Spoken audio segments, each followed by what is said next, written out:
Si yo pudiera rezar como él.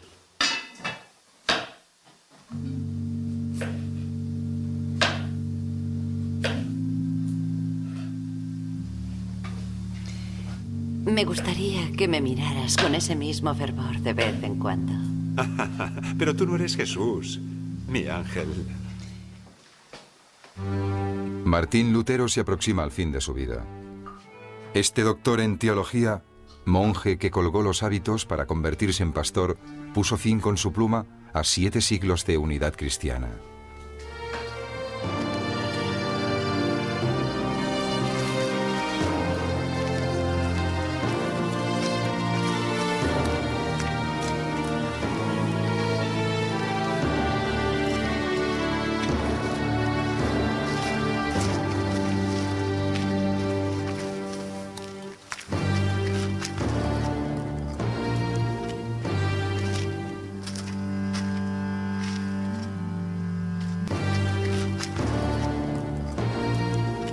¿Un decreto del Vaticano?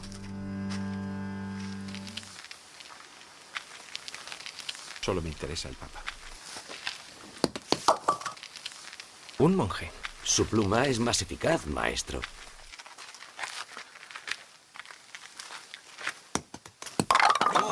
Afortunadamente tengo algunos discípulos. Martín Lutero puso patas arriba la jerarquía católica y rechazó el papado.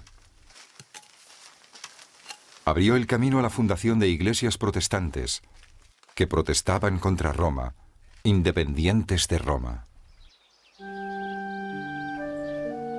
Su reforma se inició en el corazón de Alemania y se extendió por toda la mitad norte de Europa en unas pocas decenas de años. Martín Lutero nació en 1483. Era hijo de un agricultor convertido en minero. Su padre tenía grandes proyectos para él. Por eso lo educó con dureza, a veces a latigazos. Le hizo asistir a la escuela de la ciudad vecina y recibir una escolaridad bien sólida a golpe de batuta.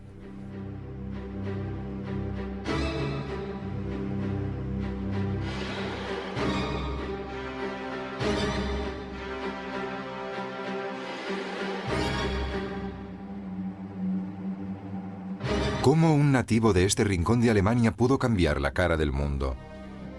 Pero antes de nada, ¿cómo era Europa en el año 1500?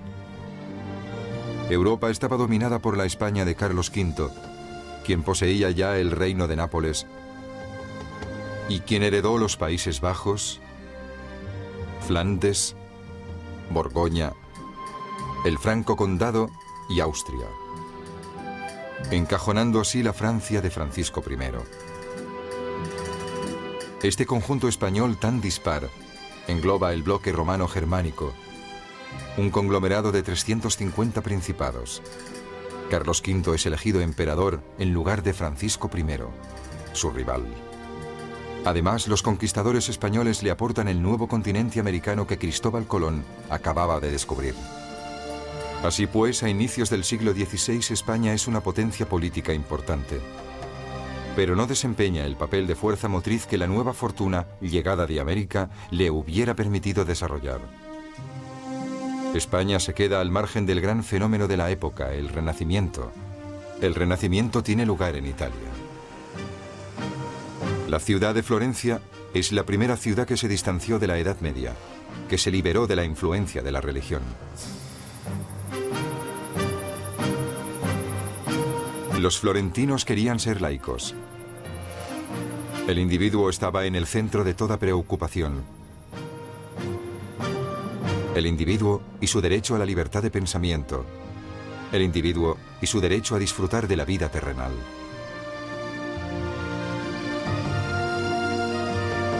En el siglo XV, la Toscana experimentó un gran florecimiento.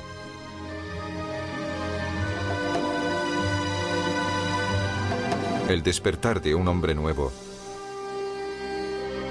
físicamente deseable, como en tiempos de la antigua Grecia. La Toscana hizo posible la aparición de una mujer que ya no era ni virgen ni matrona, mujer a la que Botticelli alaba su belleza profana dándole los rasgos de Venus. A Venus, la diosa del amor, Botticelli la hace nacer en la más turquesa de las lagunas.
El Renacimiento italiano inspiró a toda Europa.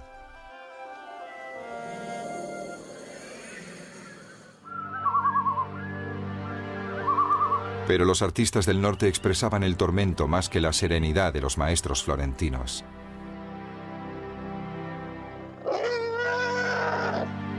Como en el caso del flamenco El Bosco o el de Grunwald, al que le gustaban los demonios, los monstruos horribles,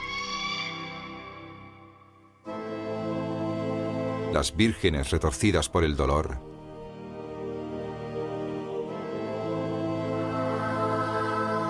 los Cristos torturados, los cielos de tormenta,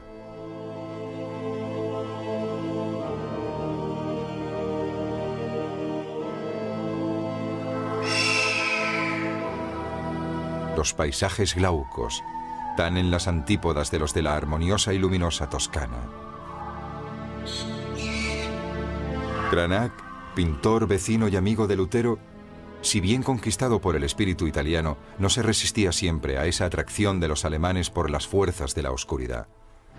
Ambos tuvieron por cuna una Alemania que prefería la luna al sol,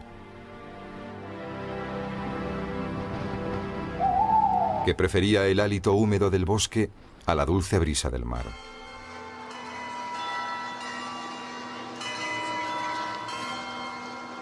¿Quién había hecho posible que Italia, y muy en particular las ciudades toscanas, fueran el escenario de tantas innovaciones? ¿Por qué ciudades como Siena, Pisa y Florencia eran tan ricas? Los comerciantes de las repúblicas italianas fueron los que inventaron el capitalismo. Desde finales del siglo XIII, a orillas del Arno, el comercio había convertido a Florencia en la ciudad más rica de Europa. Los banqueros florentinos habían sabido sacar partido a las piezas de los flamencos, los escudos de Champaña, el dinero de los alemanes de los puertos hanseáticos. En el siglo XVI amasaban además el oro de los despenseros de los españoles.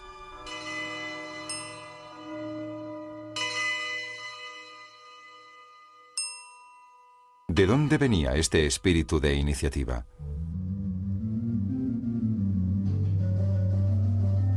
Lo que caracterizaba a la Toscana era su espíritu de competición. Sus paisajes ondulados son una buena muestra de ello. El hábitat estaba dispersado, a caballo entre las crestas disputadas, obtenidas por comerciantes o campesinos que habían salido adelante. El éxito era una cuestión de mérito y no de cuna. La nueva nobleza venía determinada por el dinero.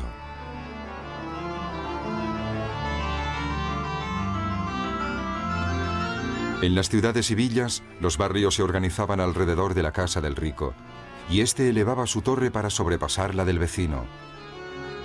Habían 150 torres en Florencia, y todavía quedan una docena de ellas en San Gimignano.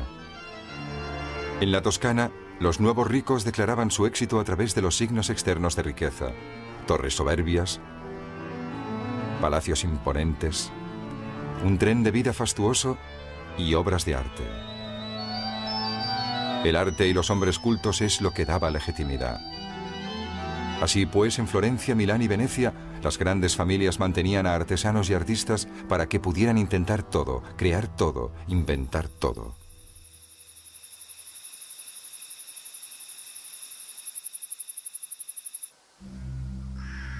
En Alemania del Norte, por el contrario, imperaba el orden social derivado de un fuerte feudalismo. Al explotar la división anárquica de Alemania, la Iglesia desempeñaba un rol dominante. Aprovechando la crisis económica de finales del siglo XV, los monasterios se habían hecho con las mejores tierras y habían adquirido infinidad de castillos. Y allí añadían iglesias e instalaban órdenes religiosas. Así es como el clero había conseguido empobrecer y poner en contra suya a los campesinos y a la pequeña nobleza. En cambio, en las ciudades, como si de un oasis en el desierto se tratara, florecía una relativa prosperidad. En las ciudades se demostraba sentido comercial e ingenio. Por ejemplo, en las ciudades alemanas se fabricaron los sextantes, las brújulas y los mapas sin los que Cristóbal Colón no hubiera podido descubrir América. En ella se producía papel de imprenta, sin el cual Lutero no hubiera sido otra cosa que una voz en el desierto.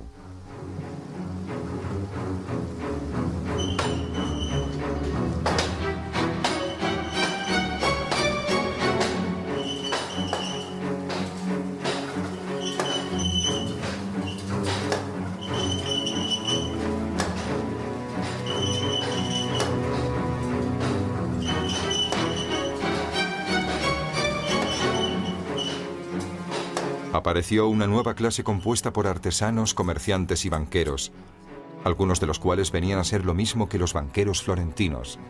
Esta nueva clase plenamente renacentista estaba harta del conservadurismo de la Iglesia.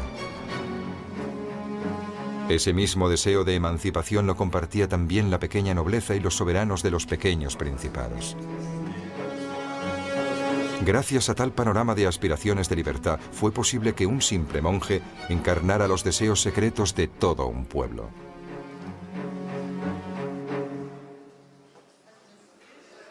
El pastor Lutero vivía en un antiguo monasterio que su protector, Federico de Sajonia, le había cedido. Allí producía vino, cerveza y todo lo que necesitaba para satisfacer las necesidades de su familia y de su pequeño mundo. Su salario de profesor no le bastaba, así que se ganaba la vida hospedando a estudiantes. Su morada se convirtió en una auténtica pequeña empresa gestionada a la perfección por su mujer, Catalina de Borá, una religiosa que había colgado los hábitos.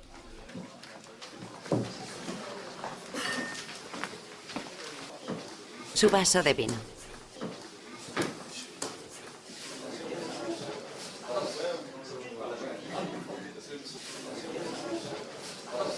Bebe cerveza, Hans. ¿O acaso prefieres vino? Si el cuerpo de Cristo está en todas partes, entonces hay que apresarlo, beberlo en todos los tazones, en todas las copas. No hay diferencia entre esta mesa y la mesa del Salvador. Exactamente, Catalina. Exactamente. Las charlas de mesa de Lutero llenan miles de páginas. Bien por admiración, bien por interés, algún día valdrá dinero. Sus huéspedes lo sabían y por ello nos las dejaron escritas para la posteridad. A menudo tienes el semblante sombrío. ¿Acaso el diablo te susurra al oído para que no bebas? Entonces respóndele: beberé porque me lo prohíbes. Beberé de un trago. De una sola vez. Bebo para burlarme del diablo. Para vejarlo.